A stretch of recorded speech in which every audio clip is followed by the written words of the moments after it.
আমার সকল টিকটক ভাইদেরকে জানাই আন্তরিক ধন্যবাদ ও শুভেচ্ছা।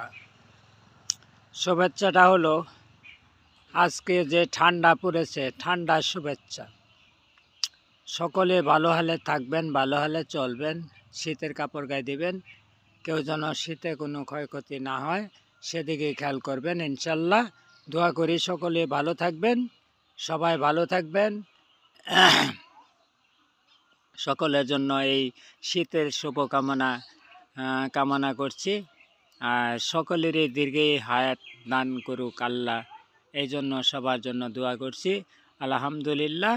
সবাই ভিডিওটা ফলো করবেন এবং রিপোস্ট কপি লিঙ্ক শেয়ার করে দিবেন। ভালো লাগলে লাইক দিবেন। ইনশাল্লাহ ইনশাল্লাহ ইনশাল্লাহ। ধন্যবাদ সকলকে। আবারও সালাম দিয়ে ভিডিওটা মাইনাস করলাম।